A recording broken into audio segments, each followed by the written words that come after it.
Welcome to another episode of the Protein Bros podcast. I am your host, Jeff Wasserman. With me, as always, my co-host, Kyle Combs. What's going on, guys? And today is an awesome day. It's like September 29th, 28th. Almost October, dude. Yeah, dude. The Chiefs just came off a fresh loss. Nothing. Boo. Yeah. Hurricane Ian is raining down on Florida right now. Just want to give some context here. But, in Kansas City, we finally start getting some fall weather consistently. Things are good. And we've brought on one of the absolute best bodybuilders we have here in the Midwest, Jason May. Thanks for having me, man. Yeah, man. Some people know Jason May as one of the best bodybuilders in the Midwest. I know Jason May as the best gym owner as far as bodybuilding gyms here in Kansas City, Flex Fitness. It's one of those things where I think people like to argue it and so forth, but you walk in there, it's kind of hard to argue. It's really kind of hard to argue. That's the goal. Yeah, man. And so we're going to talk a lot about your ascendance into becoming an IFBB Pro, who's freshly an IFBB Pro this year. Yeah.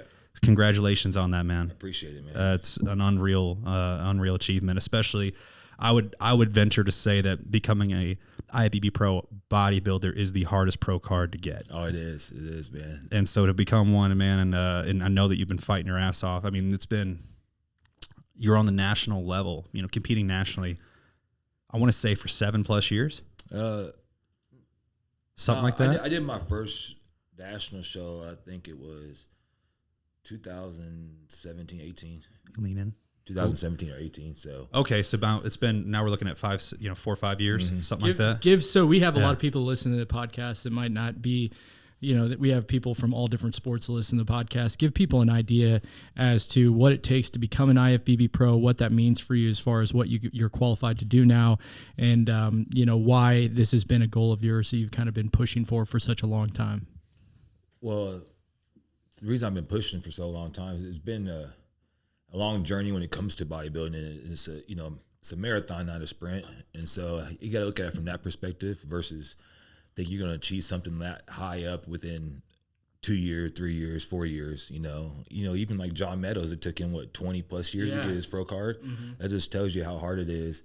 And the reason for me is just it's always bodybuilding is a single person sport. And I've always been involved in football, like team sports. You know how it is when you play football, the offense can suck.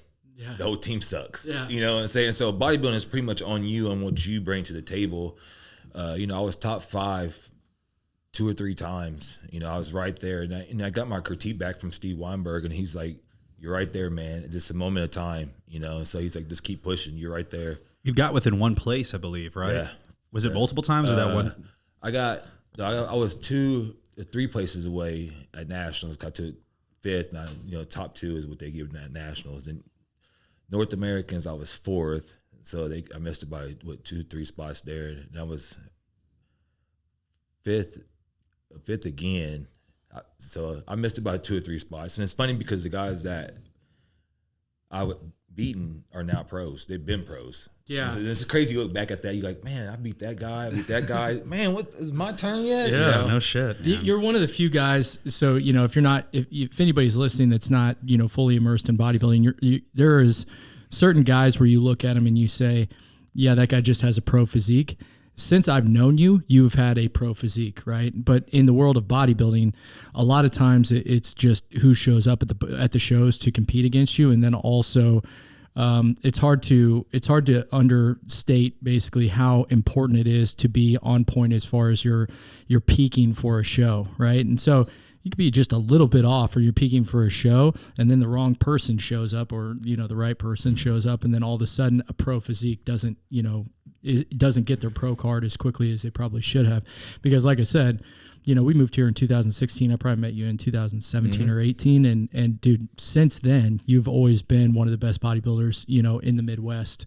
And you've been competing on a national level for how long? You said 5 years. 5 years. Yeah. So, that's a long time, to kind of, but if you put it in perspective. And it's every year too. Like did you take a year off in that time frame on a national show? Honestly, I took this past year off. Right. I did an Omaha show. I really don't count that. I was like 8 weeks out, 9 weeks out from potentially doing North Americans. And I ended up switching coaches after I did Omaha. And I went to Matt Jansen, and he was like, I want a full year of off season, so I shut it down and took the whole entire year off.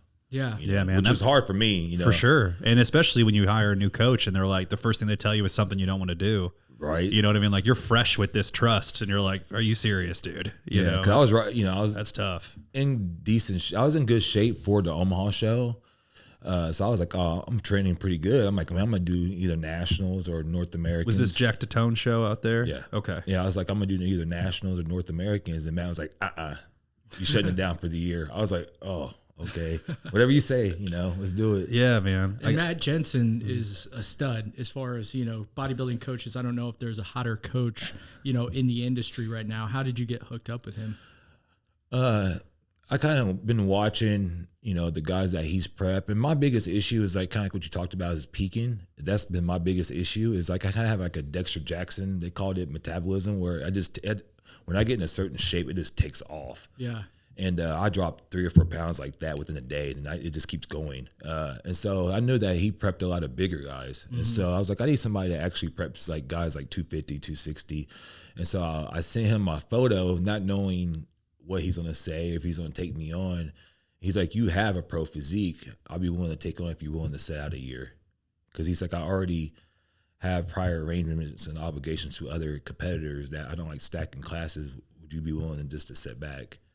You know, and so I said, it's fine, man. That's cool. Respecting the professionalism there. Yeah. You know, there's something about, you know, working with somebody who has standards and has a true kind of North Star that's guiding them that probably made you feel a little bit more comfortable with it. And, you know, for anybody who's listening that, you know, might not know who Matt Jansen is, if you're familiar with like Dallas McCarver, like he basically is one of the guys that's the bodybuilder that came onto the scene that he helped build up into the physique that he had. And I mean, dude, early, you know, Dallas McCarver, you know, the Arnold, what was that? What year was that? 17, just diced, dude. Yeah. Diced, freaky looking. Yeah, dude. Then it was like, who's his coach, Matt Jansen, and everybody was talking about Matt Jansen since then. And then since then, he's worked with, you know, Nick Walker last year, right, for the Olympia. Yeah, he has Sean Cleary too in 212. Yeah, who won the Arnold last year, if I'm 2 years ago. If I'm not mistaken. And yeah, he just works with some of the most ridiculous physiques. And so, you know, when you're talking about peaking, it's like that guy obviously has it down. You know, it's like down to a science. Yeah. And it was noticeable in your last show. You know, there's a reason you won your pro card. It was like, okay, you know, you got it right there. Is there things that, you know, that he taught you in this peak? Is there things that you'd be willing to share as far as what were you doing differently in previous shows that Matt took you to another level with as far as your peak? Well, it's more, other coaches I had in the past would just pull, you know, just pull more food, and more cardio. You know? Less calories, more cardio. Yeah. But he was the opposite of that. He was like, okay, I'm going to push the cardio, but I'm going to keep your food somewhat higher. Yeah. And so I had high days all the way till about 3 weeks out. Then he finally pulled my high days out. That's where that metabolism comes in handy, huh? Yeah. And so I think that was the difference, is where he was more patient on letting my body respond. Like the cardio got pretty high. I was doing 2 hours a day, you know, but it was like, I tracked my heart rate. I keep my heart rate at 120 on the elliptical. It wasn't nothing like I was just trying to kill myself. Sure. It's just very time consuming. But other than that, it was, he had it down to a T. And then once we got to North Americans, the way he loaded me was a big part of why I peaked the way I did. Yeah, you looked way, you know, like I said, more full, not flat. You know what I'm saying? Yeah. I ate. My wife calculated. I think I ate 6,000 grams of rice 3 days in a row. Oh my gosh, dude! Hey, what kind of rice? It was jasmine rice. Yeah, that's the only one I eat. Any seasoning, anything at all on it? Oh no, he pulled. This is another one that's different. He pulled all my condiments, all my seasonings, everything for like the last month. I didn't have. It was just plain Jane. Ooh, you know, I was like, that's a rough month. Not even a seasoning. Right then, he was like, no EAAs, no nothing.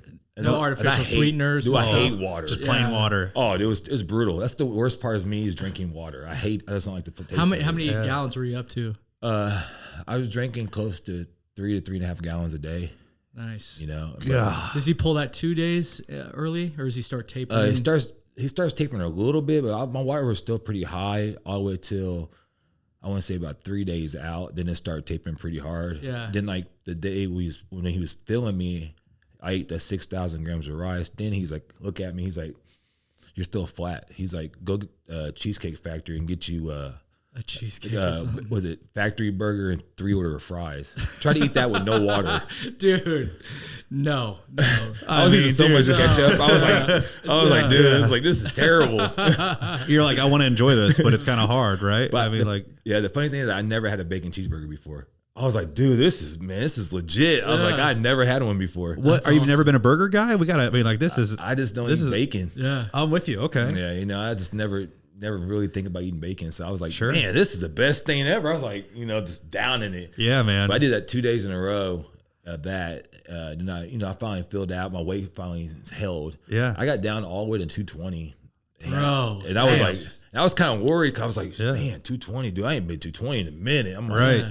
But I was like, nah, just trust the process. Yeah. And I filled up till I went to 232 on stage. How many bacon cheeseburgers have you had since? None. We almost converted you. I haven't had a cheat meal yet. Oh, okay. Yeah. Dude, you were unreal. I've been straight on. I think the most noticeable thing for me when I was looking at your pictures is the separation of your legs was on a different level. And then also your back improvement that you made over the last year was incredible. You know what I'm saying? Did you change up your training at all? I had that was one of my critiques back from nationals was just a little bit more back thickness and width. Yeah. And so I focused on, I had back twice a week. I just touched it a little bit more than usual. Then one of my biggest things was I wanted to peel glutes. And so I was like, that's the thing that I focused on. So yeah.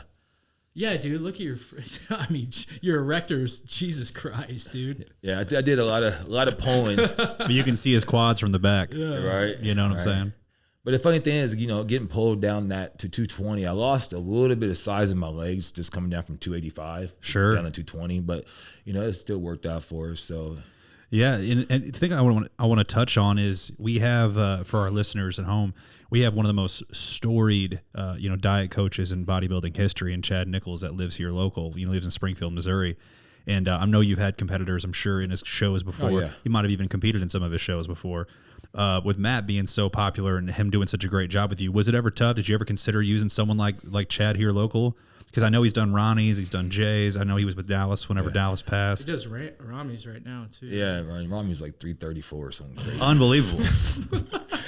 Unbelievable. But crazy. Dude, he's got like peeled, like his freaking obliques are peeled right now. And I'm like, Jesus Christ, dude. These bastards. Yeah. I thought about using somebody close just to get that hands on, be able to, go do that. But it was one of those things where I was like,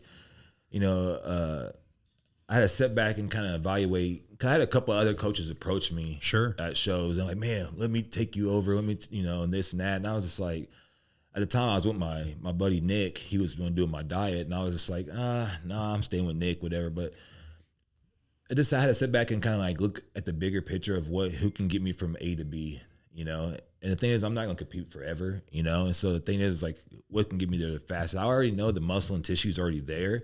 It's just who can dial me in and potentially grow me a little bit more, And so I looked at Chad's stuff. I looked at, Matt. I even looked at Dom. He's Nick Walker's coach right now. And I know Dom. Dom actually talked to me quite a bit. For our listeners, Dom who? Just for everybody here. His Instagram is a Don Super Slice, but he coaches Nick Walker. But I talked to him quite a bit, and he wanted to take me on. And I was like, no. I was like, I don't know what to do. Yeah. But I had a couple of people at the gym influence me too, like, Jay, you need to go to Matt. And that's my buddy Jason Trips. He did that. He's like, you need to go to Matt. I'm like, all right, I'm going to go with Matt.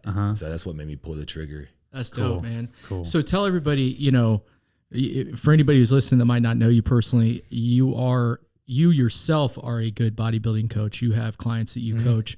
When you get to the level of being on the edge of being an IFBB pro and having a pro physique, have you ever thought about coaching yourself, and what are the benefits do you find in putting your coaching into somebody else's hands instead of you doing it yourself? I coached myself one time. I was going to ask you, did you have any self-coached terrible, competitions? Dude. Yeah. It was terrible. I'm not going to lie. Like, I would look in the mirror. I'm like, man, I don't look good enough. More cardio. No, I want more food. Like, it was just such a mind game. Yeah. I was like, I can't do this. Dude. I'm the type of person, I'm very structured. Like, I do the exact same thing every single day, every time. Like, and so for me, I'm like, I just need a plan in place that gets me from A to B. I can just follow it and then take the thinking out of it. And so that's why I went with the coach versus coaching myself. I know how to do it.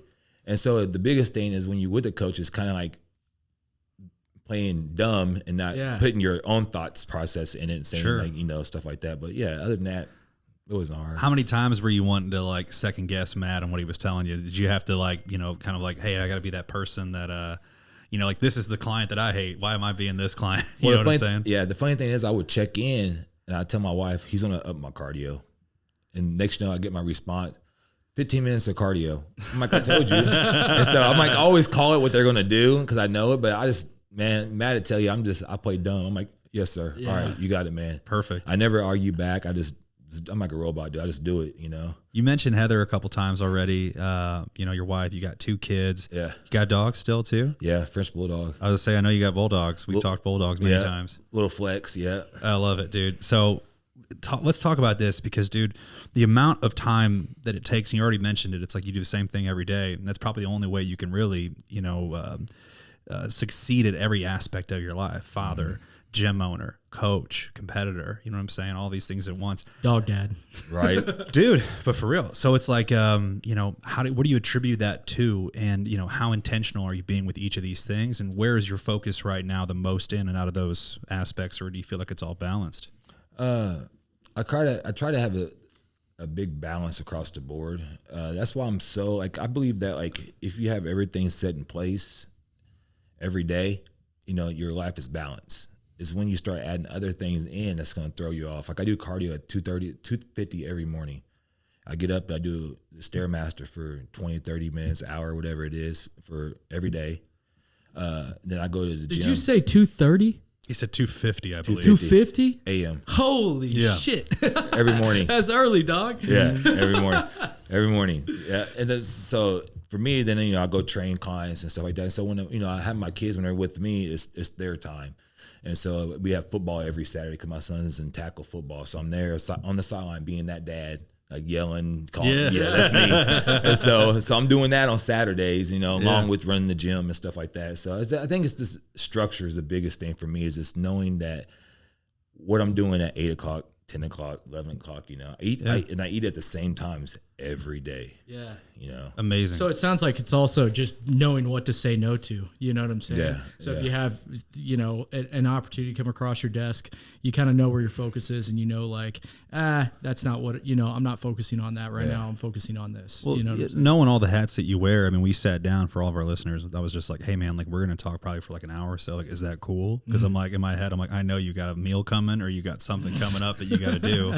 Yeah. For real though. I ate right before I was driving with my leg and eating at the same time. Every bodybuilder knows this struggle for sure. Yeah, we talked in the beginning of this. You were talking about football, and you talked about, you know, playing team sports and how bodybuilding is more of an individual sport. So you obviously played football growing up. What position did you play? I actually played D tackle. I actually played against was it JP? Yeah, JP Price. Yeah. We actually went head to head. I played D. He played O line. I played D tackle. No kidding, dude. How come this was never on this the? This is awesome. We've had him on the podcast as well as our first episode. Yeah. Tell me how those one-on-ones went.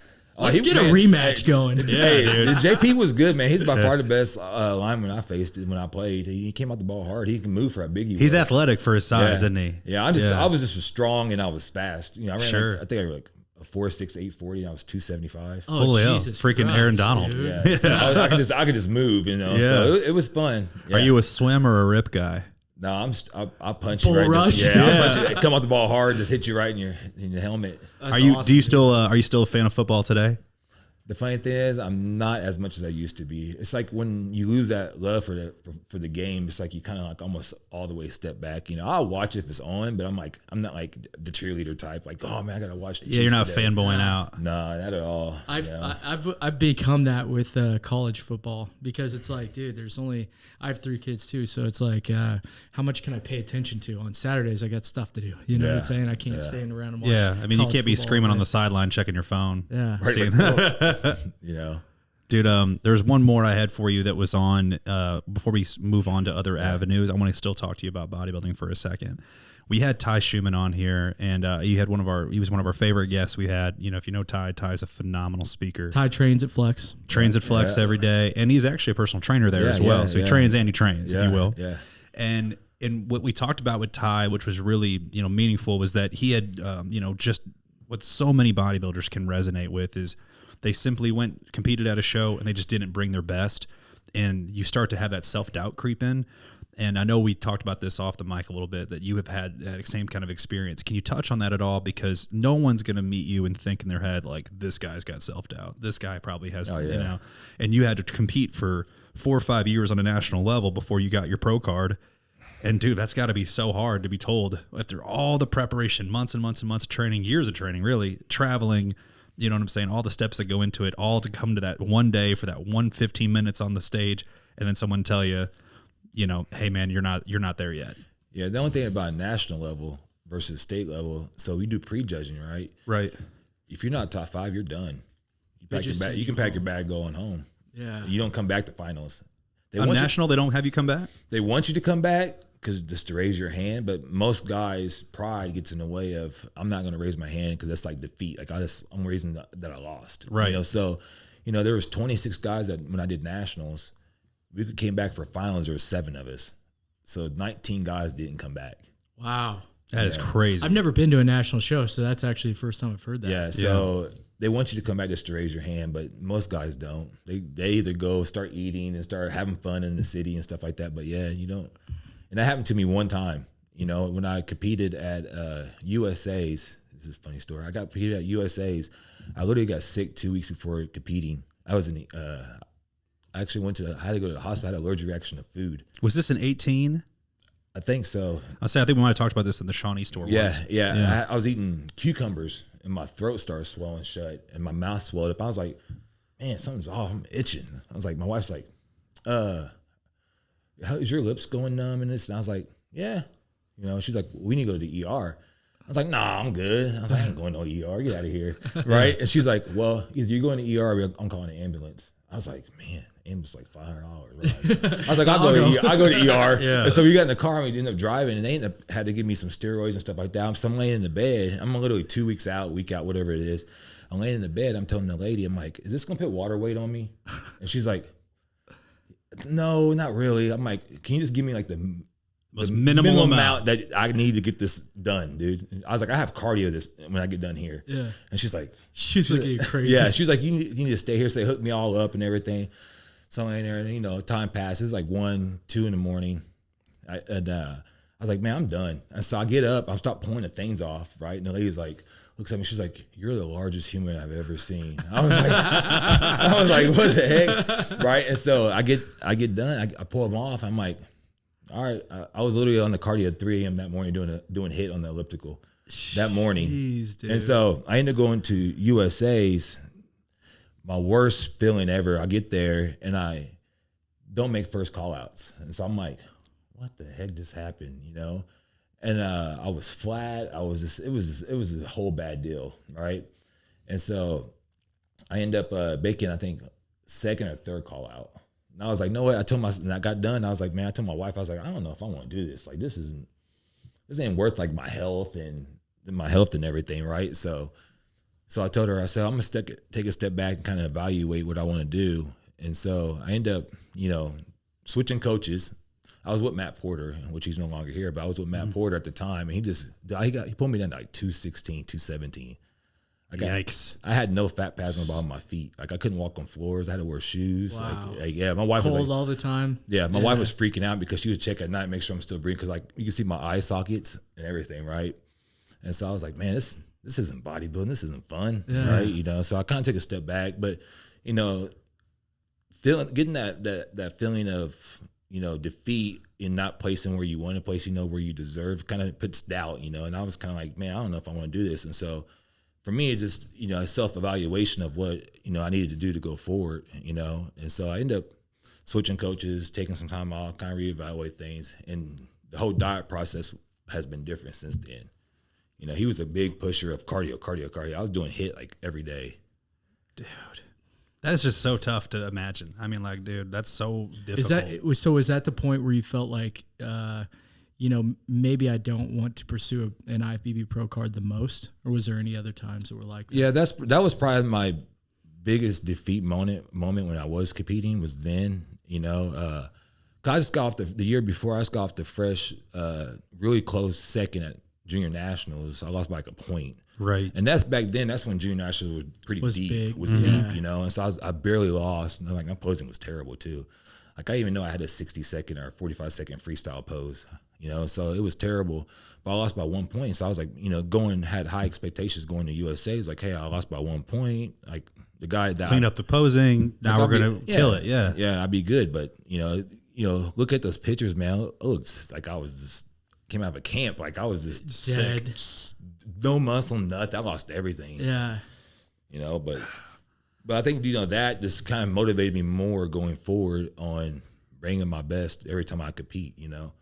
And so, and I know, like with Ty, with that feeling he probably got in that show, you know, at first it probably shocked him, like, what the heck just happened, you know? And then he looked at, you know, probably looks at it now as like motivation of him getting from A to B now. Yeah. You know, because Ty has completely changed since that show. He looked, you know, he put on some serious weight. He looks a lot better.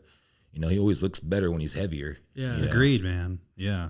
He's one of the largest people anybody sees. Honestly, you know? too, and you know, people don't understand the more mass that you put on, it's almost like the harder it is to figure out the diet down process. You know what I'm saying? It almost seems like there's more like, I don't know. There's more ways to mess up like peaking when somebody's like that heavy. You know what I'm saying? Like I see more, like think about it like from a local standpoint. It's like, where do you see the most out of shape guys? They're typically the heaviest guys. Oh yeah, the heavyweights, sloppies. Yeah.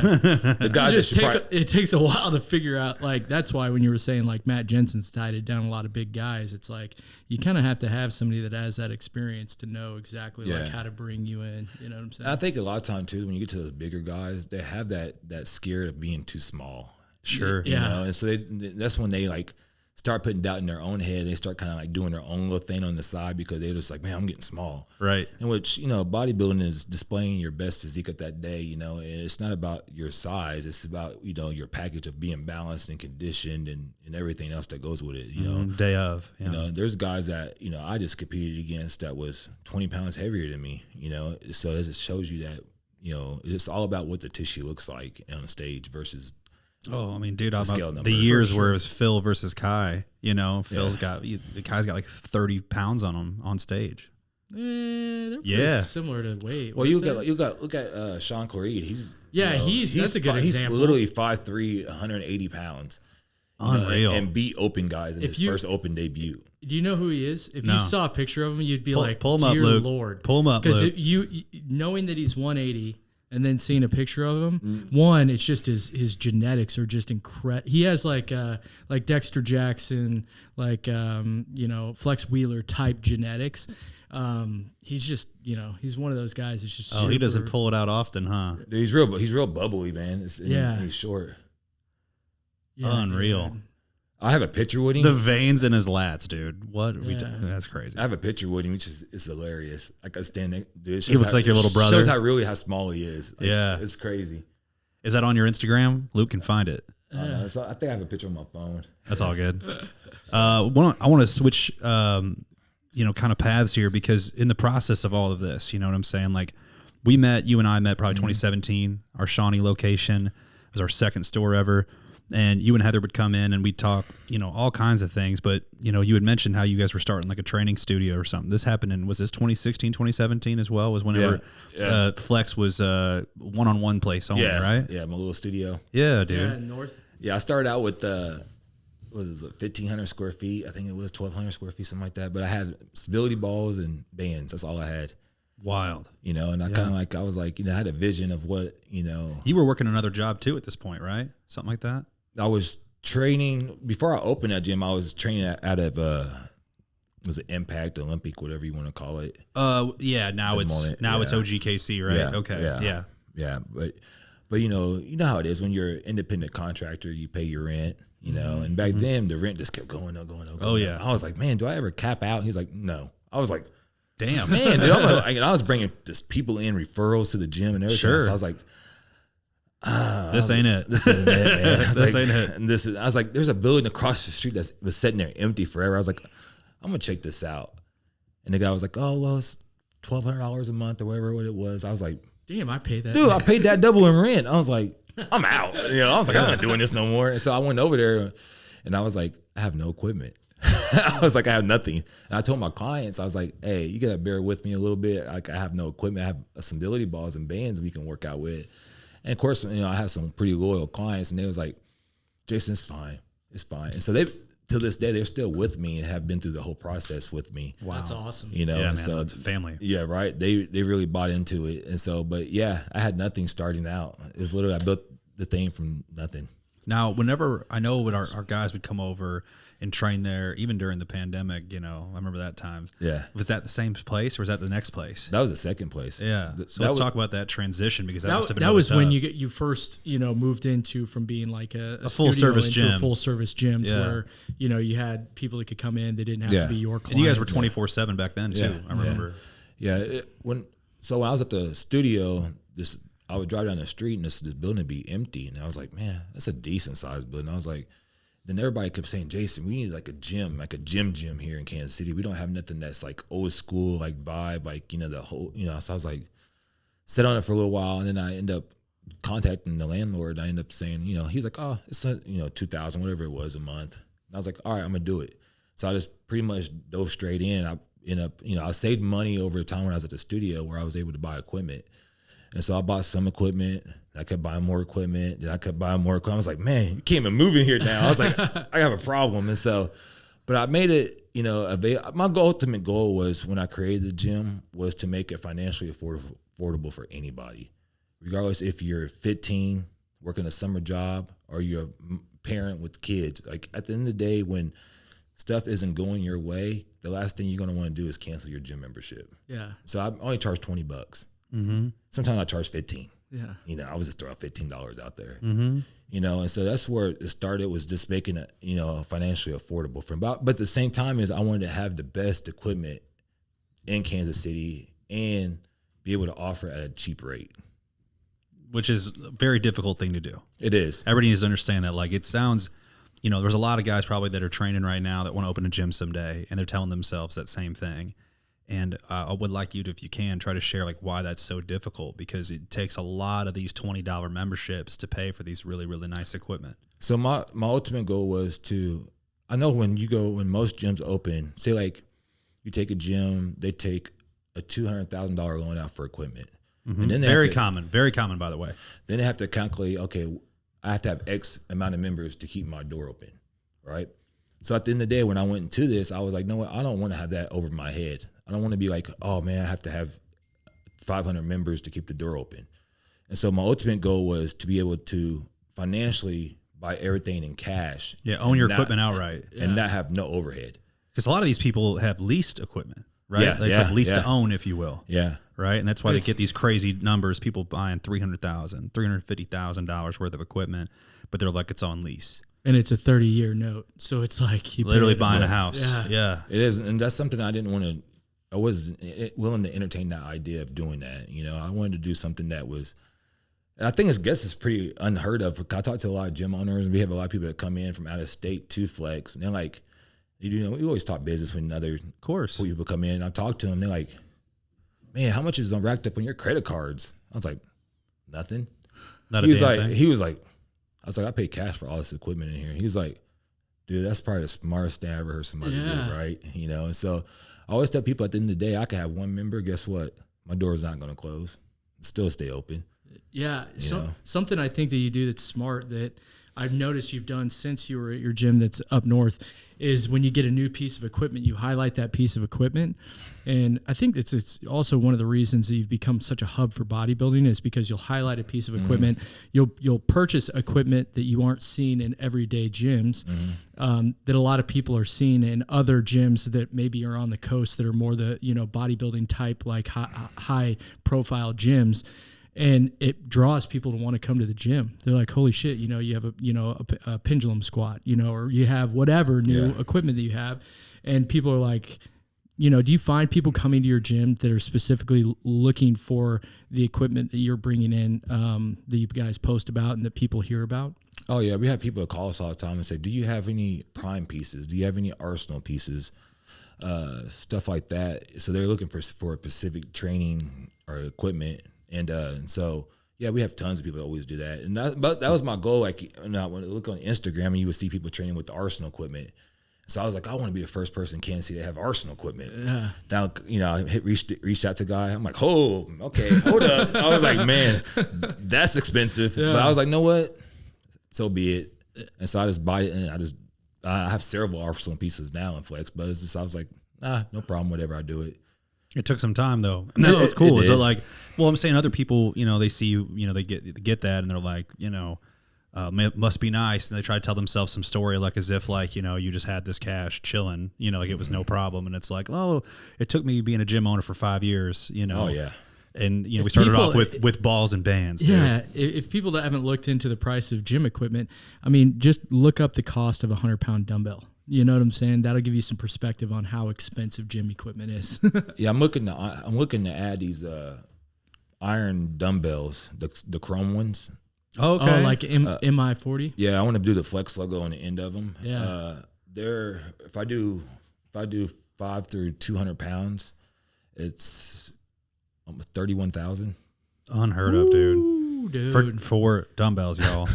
And Those are pretty sweet though, man. They're sweet. Are you gonna do? Who's the gym that did like the two? Was it Metro that did 250 pounds or that did was it 200-pound dumbbells? You guys have the heaviest dumbbells in Kansas City, but they you? made them gold plated or something, right? Yeah, and they made them humongous. yeah. It's almost just like an Instagram thing or something. Have you been down to Metroflex in Dallas? No, I haven't been there. Is it I haven't Houston? been Or there. Dallas? Houston.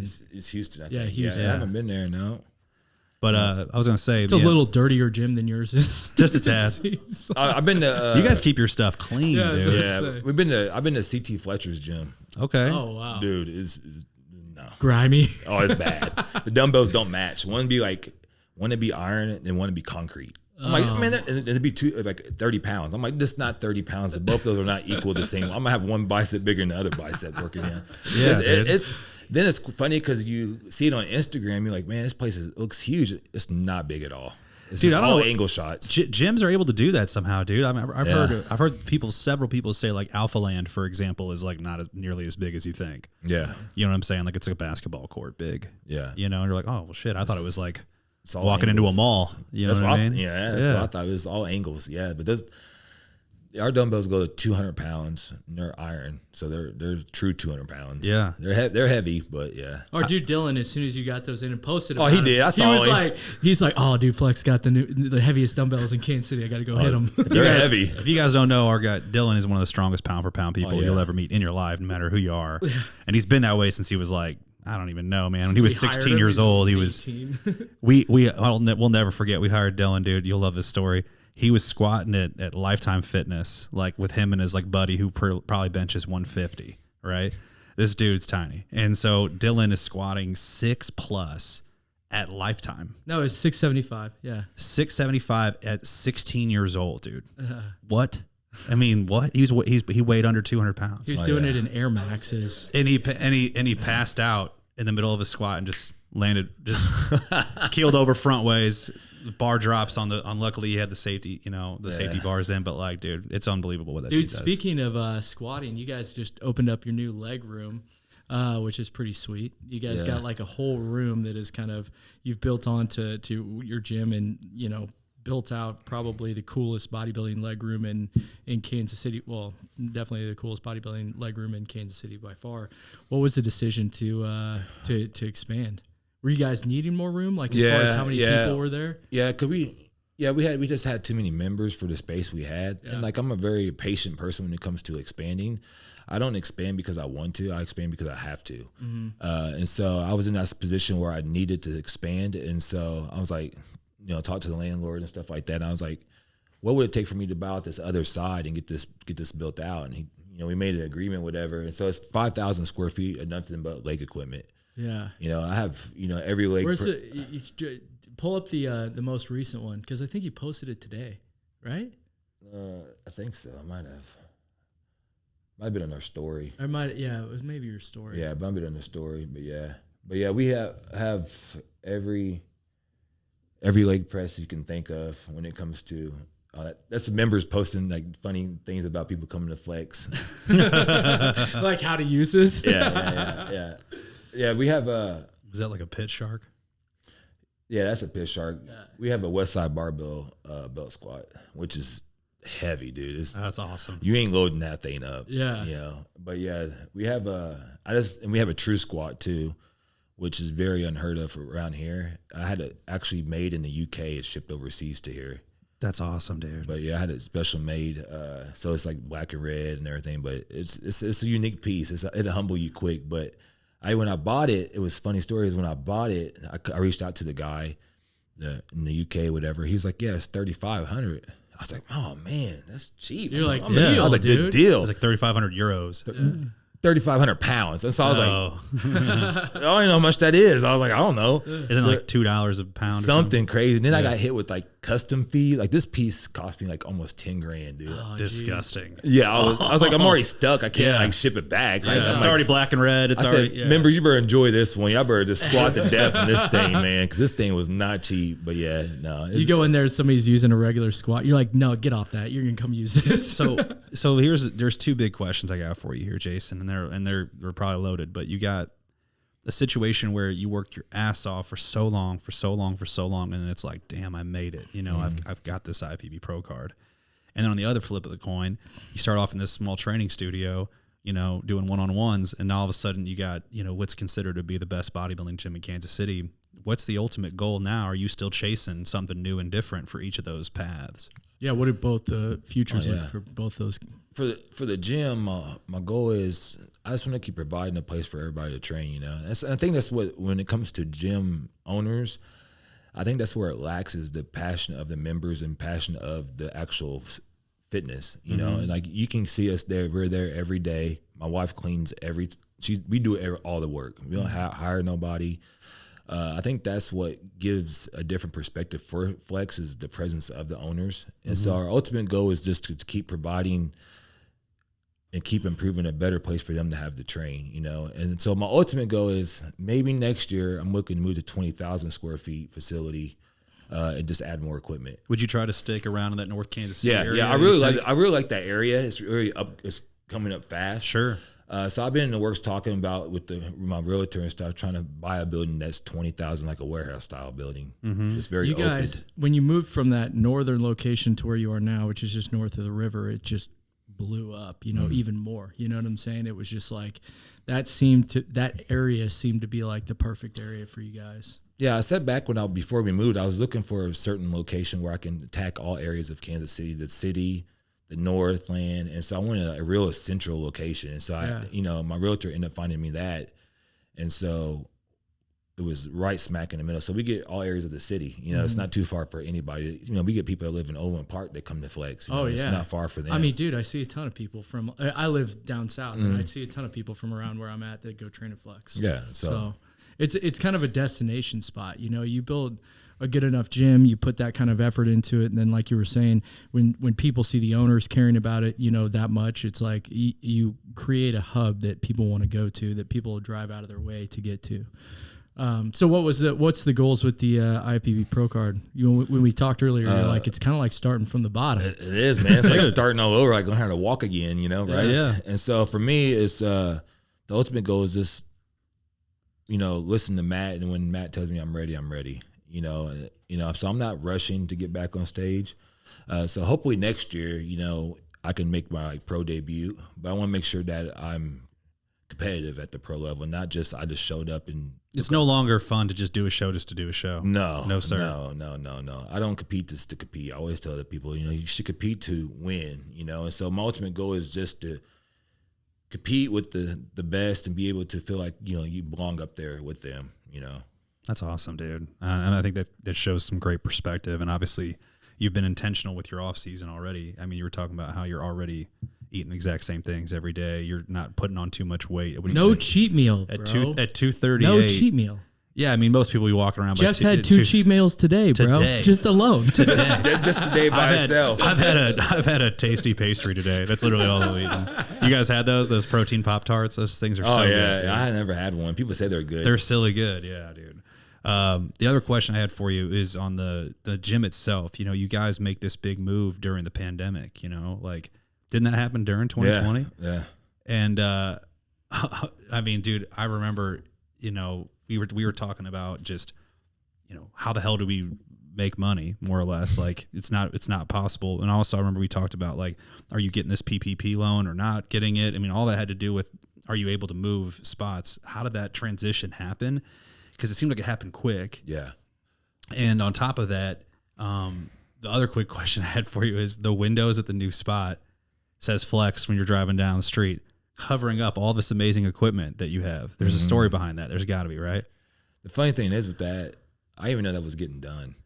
I was out of town. I think I was at my last, when I was doing a show, and one of my clients actually got it done for me. She contacted the landlord, everything, worked out the whole thing with him. She's like, and I came back, I was like, what the just hell happened? just happened? You know, I kind of like it because it makes it more exclusive. Just you don't know what's in there, right? Yeah. So like secret. You gotta look behind the curtain. Yeah, like what that gym had to offer in there, you know. And so when people walk in, they're always really like stunned. They're like, "Man, this is legit." Dude. Didn't even know this was here. Yeah. This is a legit gym. Like I feel like I have to work out, you know, type thing. So yeah, it was actually my client that did that. I didn't even have no clue that was getting done. We That's talked to a very- couple of your friends and stuff. We said like, "Hey, give me some good questions." And they said, "Tell them the story behind the banner." What kind, dude? That is awesome that you have clients who would, care that much to, knowing what those kind of graphics cost. That's really cool. of It them shows to how do. much like ownership they take in it with you. You know what I Yeah. mean? Like it seems like the culture there is just extremely strong, man. And it comes from, like you were saying, having that owner operator mentality. Oh yeah, they always ask, man, why we keep getting more members in here? I'm like,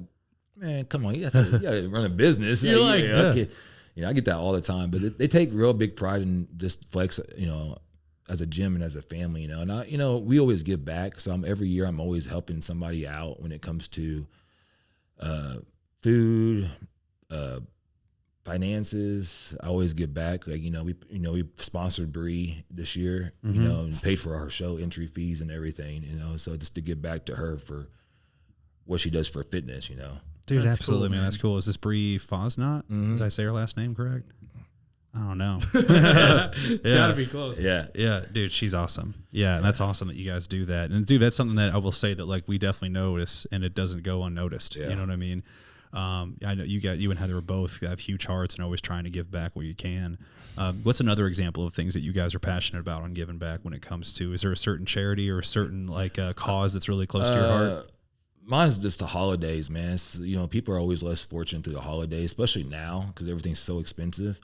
And so, like, one year we went to Thanksgiving, we paid for this family's whole Thanksgiving and delivered it to their house in the inner city. That's cool, dude. Then we had another client. She was diagnosed, another member, was diagnosed with cancer, and she has 2 little kids. I paid for the whole Christmas and gave her X amount of dollars cash just to have. Just to help out, dude. Man. That's cool, man. That's the kind of stuff that, you're never going to, put on a billboard or tell everybody about because it's not the reason why you did it, but it's just awesome that you do it, dude. No, but dude, that goes to show why, you've had such success, with your businesses because people want to be around other people that, they know has a good heart. They knows that like they care about the community, people that are around them. That's awesome to hear, man. Sure. I got a question for you. So, Olympia's coming up. What are your predictions? That's a hard one, man. There's some good up and coming bodybuilders. We talked about, Nick, and we talked about our Hunter Labrado. Was that your Jim? He's a freak, a new guy on the scene. It's a new guy. It's a hard because it's one of those things where if somebody's, like you said, don't peak right, man, they're gonna get totally different. They can drop out of the top 10, drop out of the top 5 easily. I just think it's Ramy. He has so much mass, and it's undeniable to not recognize that. But at the same time, is like I just think there's other guys that are coming up that has more of a aesthetic look. Yeah. Like you see that Andrew Jack. Oh yeah. Like, yeah, dude. I actually came across crazy. I came across a picture of him recently, and I was just like, oh no, this dude's gonna that guy's gonna do well. Yeah. Yeah, I think another guy that's going to be interesting to see is Derek Lunsford, who moved up from the 212. Yeah. He's like one of those guys that's just very aesthetic looking. It'll be interesting to see how he stacks up next to big guys. Oh, you yeah, know what I'm saying? for sure. So it'll be interesting. I don't know. I think I like Nick Walker's going to be hard to beat, too. Yeah. Dude, he looked monstrous when he was here in town. Didn't he come for something? Nick I can't remember. Walker? No, I'm thinking of Brett. Oh, yeah, Brett. Yeah, whenever Brett came in town. Yeah. Dude's a monster too. That guy's gains over like 5 years was just What was he? Yeah. He wasn't he like 170 literally like in 2017. Yeah. He has crazy gains. It's unheard of. Yeah. Is he doing? Do you know if he's doing the? He's not doing Olympia, but he's doing the show. I think it's like 5 or 6 weeks away. Yeah. That'll be fun to see. Yeah, Matt's got some. He's got another bodybuilder. That's Charles Griffin doing the Olympia. Yeah, that'll be fun to see, man. Bodybuilding to me, it seems recently is getting more and more exciting with the new people that are kind of flowing into it right now. The Nick Walkers, the Hunter Labradas, those type of people. Do you gain inspiration from guys like that? Like it's hard when you're in a class that's so elite, Jason. I'd love to know, who do you look to and maybe what organizations do you look to as far as on the business side to feel inspired to progress, When it comes to like the bodybuilding side of it, really I kind of stay in my own corner. Yeah. At the end of the day, I don't wish for a certain physique. I just bring what I can bring the best, I don't want to look like Ronnie, which at the end of the day, who wouldn't want to look like Ronnie? But genetics play a big role in that. I can't eat barbecue sauce on every meal. You're realistic, yeah. Right? Yeah. And then from the business side, honestly, man, I got some close friends that are doing very well business-wise for gyms that I lean towards when it comes to understanding stuff. Like my buddy Nick, he owns Iron Heaven in Omaha. They have 3 locations, but they open a 4th location. That's very cool. Very rapid speed too. Yeah, that's not easy to do. Yeah, that's tough, dude. That's cool. Is there a certain piece, for example, for the gym that you kind of the next dream piece to add to Flex? What would that be? I'm still looking for a Prime or Strive incline press. It's extremely hard to find. I don't know why. How? When did they stop? Did they stop making it? Well, Strive is no longer around. Mm-hmm. That's Prime took over their design. Prime, they have a 37-week waiting list, and so I'm not willing to wait that long. So I'm trying to find it sooner. No, I'm with you. What kind of incline press is it? Is it the one that is the self spotting or what? No, it's an incline, but it has a 3-pin load on it, so you can load it in the middle, end, or the beginning of the range. Does anybody here in town have that? No. Damn. We have quite a few Prime pieces and Strive pieces that you won't see around. I have a couple of rare pieces too that nobody has. That's cool, man. Yeah. Well, dude, is there anything on this that you'd like to share with our guests that, if they haven't been to Flex, is there anything like maybe you'd want them to know and, how do they best come try you out? Well, with Flex, we try to keep everything very simple, very transparent. Our memberships are all online. The day passes access is all online. You go in there, you buy a day pass, you get an app, you open the door. Is the fee always the same as far as monthly rate? What's the monthly rate at now? For a 12-month, if you want to just commit to a year, it's $34.99, and month to month is $49.99. That's so. And there's affordable. no hidden fees. There's no nothing else. Just straight up what it is. So you mean to tell me that all these gyms charging this like gym upkeep fee that they do every year, like the gym improvement fee, you can still improve your gym quite a bit, not charging that? Yeah. That's just I want more money in my pocket fee. Yeah, dude. No, man. I just tell people that's. And the thing is, he'll tell you, anytime that something is broke, it's fixed extremely fast. That's something that bugs the hell. I can't stand going to a gym and everything's broke. And I get it fixed within a day or two. It's fixed. That's awesome. There's some unmentionable gyms here in Kansas City that'll let things stay broke for months. That I might have been a part of. Sega? Possibly one that Sega. Right? Yeah. Everyone knows where I was going there. Yeah. I was there this morning and they had no power. Oh man!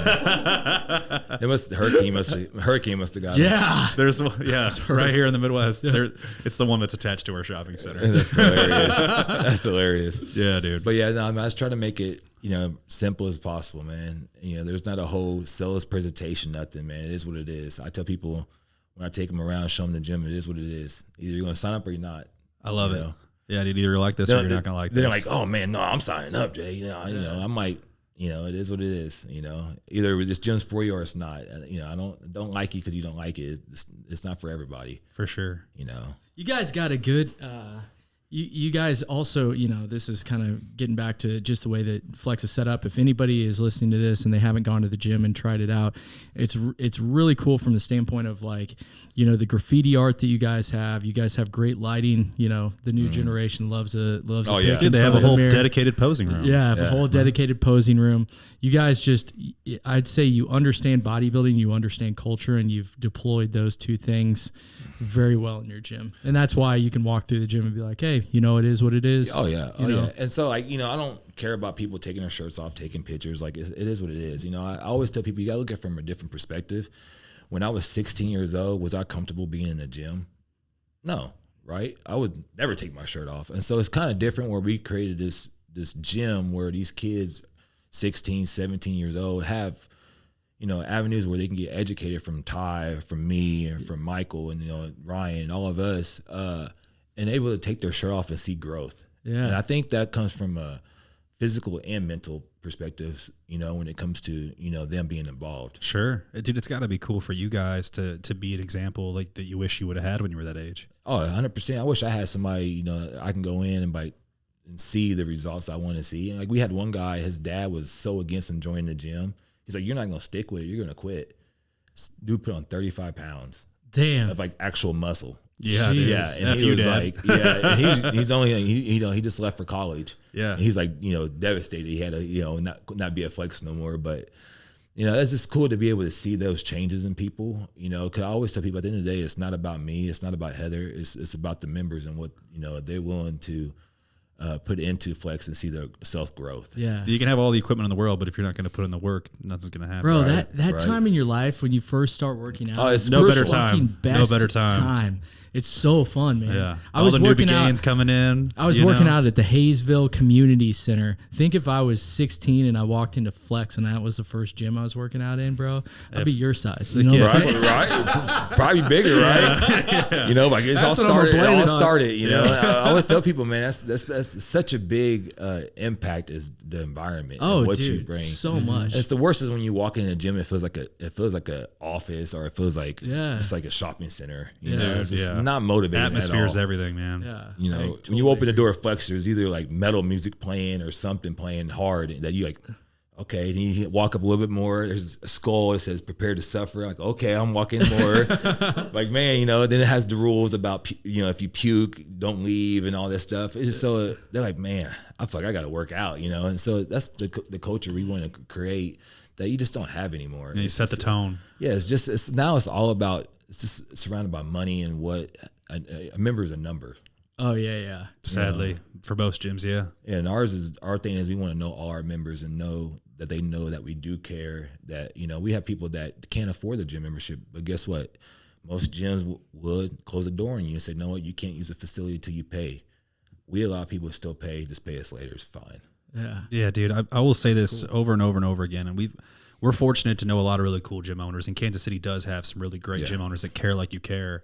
And dude, that's where we really, I mean, that's a whole basis of this podcast is support local fitness, because that's where all the passion is, man. And like everybody can tell, and when you're talking to you, when you're talking to Heather, that's where that whole gym started from, was the passion that you had to train in the beginning. Exactly. And it shows through in how you guys do things. And so, dude, I just appreciate what you guys do, how you do it. Please share that with Heather as well. Appreciate it. We sincerely appreciate you coming on the podcast today. For sure, man. We ask everybody the same question at the end, and I don't know if you'll have an Damn answer it, for dude. us. You're not dude. going to have a good answer. So we'll have to have two answers. We'll have to have two. I can style it. Jason, you're from Kansas City, right? Yeah, So, yeah. he might have a good answer. He might have a great answer. Yeah. So bottom line is, you know, everybody knows Kansas City is known for barbecue. We ask everybody at the end, if you had to pick one spot, what's Jason May's absolute best barbecue spot? Oh, you're asking the wrong person. I know. We knew it. We knew you were going to be like, I was like, dude, we're going to ask somebody who hasn't had a cheat meal since his show. What's his favorite I haven't barbecue? had barbecue in like 5 years. Yeah. yeah. But when you did, I like LC's. I had it. LC's is really good. LC's is It's Yeah. old school paper plate with the Wonder Bread. Yeah, dude. Yeah, I like that. yeah. There's I a can famous comedian, appreciate that. TJ Miller. He's like, oh yeah, they just give you those bread napkins. Yeah. He's like, that's what those are for. right. Last, No, I want to ask this, man. So you're not huge into barbecue, but if you do have a cheat meal, let's say you had one more meal the rest of your life that you could have that was off the plan, what would it be? something you actually miss. Man, I diet so long, I don't miss nothing really. Right. I don't doubt I it. diet 365 days. Yeah, man, I don't doubt it. Usually if I do a cheat day, it's honestly a sushi or I go to like Chipotle or something like that. That's about as far as I string off. Yeah. I do a Five Guys burger occasionally. When it started getting towards like the end of prep, Yeah. I'm like, all right, I'm gonna do a burger real quick, before we kick it off. Top sushi spot then. Man, it was Bob's Wasabi. It closed down. Damn. By far the best sushi I ever had. Like the rolls were I didn't know they ginormous. closed. Yeah. Bob's Wasabi. Yeah, they sold the guy sold the shopping center and he was forced to close. Damn. Yeah, and then I'll go to Sushi Maidu because it's all you can eat. Yeah, the all you can eat spot. I'll hold a record. You there. roll up into a sushi spot. There's all a you can record? eat, and Yeah. they're just like, dude, no, you can't. You got to get Yeah. out. Yeah, I hold the record there. How many rolls? We got to hear this. 819. Shut the 19 rolls, dude. Yeah, yeah. Those So are wait. those are 8-piece rolls. Yeah, I was about to say, holy shit. I mean, like, dude, that's like they bring it out on the boat. Yeah, Type of deal. You know what I'm talking about? Yeah. Oh, dude, you were miserable. I mean, like, Were my you miserable personal- after that? No, I went home and ate pancakes. Oh, jeez. Dude, I can eat, and I'll tell you right now, well, my he PR was on eating sushi. 600 grams of rice a day. My PR on sushi is like 6 rolls. Yeah. I mean, for That's real. it? Just swear. He's And so that's not like, and he I was was like, so I'm so disappointed serious. in you. Heather put down the most she ever put down was 7. Yeah, dude, Heather's got me. Come on, dude. Heather's He's like like, $1.20. He's like 6. Really? My wife does 7. Yeah. I mean, dude, that's embarrassing. I got some moves to make, obviously. Right. Cool, Well, that's dude. cool, man. Hey, if you guys, if you haven't already, please subscribe to the podcast. We do not do any ads. We do not do anything besides just try to provide this service to our community. If you enjoyed the podcast, please share it with a friend. And if you would like one of our Protein Bros Miami Vice shirts, those are available at all Supplement Superstores locations. Just show the employees working that you have subscribed to the podcast, and they'll hook you up on the house.